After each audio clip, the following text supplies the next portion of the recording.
Hello and welcome back to the channel guys.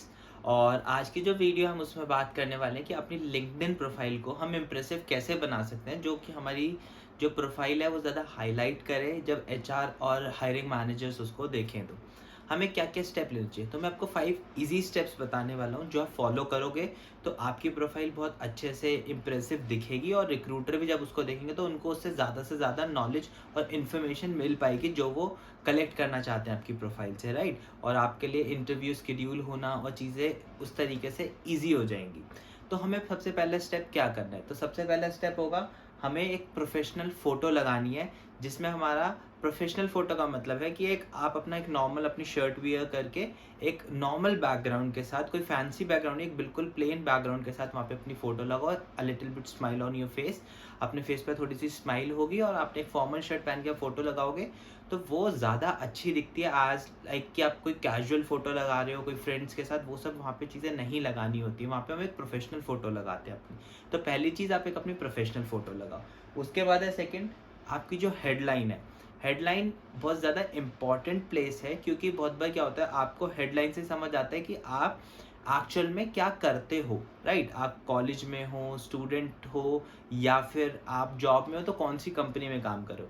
तो preferable ये होता है कि हम हेडलाइन में हमारा अगर अच्छा कॉलेज है तो हम कॉलेज का नाम लिखें, अगर हमने इंटर्नशिप करी है तो उसके बारे में लिखें, या हमारे जो स्किल्स है उस स्किल्स के मेन पॉइंट वहाँ पे लिख सकते हो। मेन पॉइंट मतलब कि अपने जो भी स्किल सीखा हुआ है उसके मेन वर्ड्स आप लिखो, अगर आपके पास कोई एक्सपीरियंस नहीं है तो। या फिर आप किसी कंपनी में काम करते हो तो आप उस कंपनी का नाम लिखो, अपनी पोजीशन लिख सकते हो और उस कंपनी का नाम वहाँ पे लिख सकते हो, किस किस कंपनी में आपने काम कर रहे हो और किया है। तो वो चीज़ वहाँ पे लिखोगे तो जो हायरिंग मैनेजर है उनके लिए आसानी होगी आपकी प्रोफाइल देख के समझने में आप कहाँ पे काम कर रहे हो और क्या क्या चीज़ें कर रहे हो, और वो बहुत ज़्यादा इंप्रेसिव दिखता है। आपकी जो प्रोफाइल है वो सेल्फ अपीलिंग हो जाती है, राइट। अब आते हैं थर्ड पॉइंट पे। थर्ड पॉइंट पे हम आता है प्रोफेशनल इन्फॉर्मेशन। प्रोफेशनल इन्फॉर्मेशन में होता है कि जहाँ पे जो आपका थर्ड कॉलम में जहाँ पे प्रोफेशनल चीज़ें आपसे पूछी जाती हैं कि अगर आपने कोई इंटर्नशिप करी है तो उसके बारे में प्रॉपर इन्फॉर्मेशन दो। आपने कब से कब तक करी, कहाँ पे इंटर्नशिप करी, आप किस किस स्किल्स पे वहाँ पे काम करते थे, क्या क्या आपका एक्सपीरियंसेस आपने लिए, तो वहाँ पे उस कॉलम में पॉइंट वाइज लिख सकते हो कि आपने कोई टूल्स सीखे थे, आप किस स्किल्स पे काम कर रहे थे, किस टेक्नोलॉजी पे काम कर रहे थे, वो चीज़ें वहाँ पे लिखो। सेम एज अगर आप कोई एक्सपीरियंस कैंडिडेट हो, आपके पास 2 साल का, 3 साल का, 1 साल का, 6 मंथ का, जितने टाइम का भी एक्सपीरियंस है जो ऑन पेपर है, तो आप वो चीज़ भी वहाँ लिख सकते हो। जिस भी कंपनी में आप काम करते थे क्लियरली डेट मेंशन कर सकते हो वहाँ पे। अगर आप प्रेजेंटली काम कर रहे हो तो जहाँ शुरू किया था वहाँ से प्रेजेंटली प्रेजेंट करके, और उसके बाद अपना सारे डिटेल्स उसके नीचे आप मेंशन कर सकते हो पॉइंट बाय पॉइंट कि आपने क्या क्या काम किया है, आपको क्या क्या एक्सपीरियंसेस हैं, क्या क्या स्किल्स पे आपने वहाँ पे काम किया है। तो ये एक बहुत अच्छा तरीका होता है रिक्रूटर को तक इन्फॉर्मेशन शेयर करने का जब भी वो आपकी प्रोफाइल पे आके विजिट करते हैं।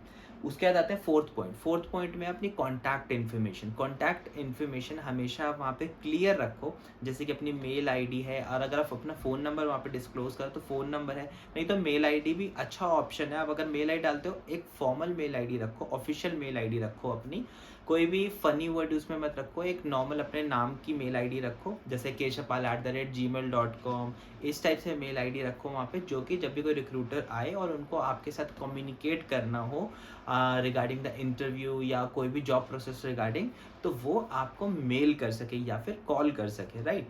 तो अपनी कॉन्टैक्ट इन्फॉर्मेशन हमेशा अप टू डेट रखो। उसके बाद आता है फिफ्थ। फिफ्थ वाला सुनने में लगता है कि ये कैसे करना है, वहाँ पे ऑप्शन होता है। आप फिफ्थ नंबर पे अपना जो यूआरएल है उसको कस्टमाइज कर लो, ठीक है। एक लिंक्डइन होता है, वो एक ऑटोमेटिक जनरेटेड यूआरएल आपको देता है, राइट। आप उसको कस्टमाइज करके अपने नेम पे कर लो।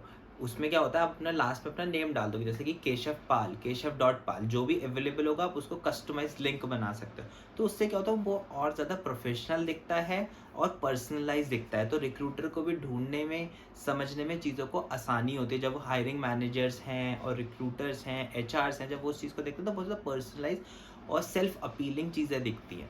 तो ये 5 स्टेप हैं, आप अपनी लिंक्डइन के लिए फॉलो करो। उसके बाद आपको बेटर रिजल्ट मिलने स्टार्ट होंगे। और अगर आप चाहते हो कि मैं लिंक्डइन प्रोफाइल कैसे बनाते हैं, लिंक्डइन प्रोफाइल कैसे सेटअप करनी है, उसके ऊपर आप वीडियो चाहते हो तो मैं वो भी वीडियो बना दूंगा। आप नीचे कमेंट कर सकते हो, अगर आप वो वाली वीडियो चाहते हो तो मैं उसके रिगार्डिंग आपके लिए वीडियो बना दूंगा। So thank you so much for watching this video. I hope आपको ये वीडियो बहुत हेल्प करेगी। और इस वीडियो को लाइक करके जाएँ, शेयर करें अपने फ्रेंड्स के साथ। I will see you in the next video.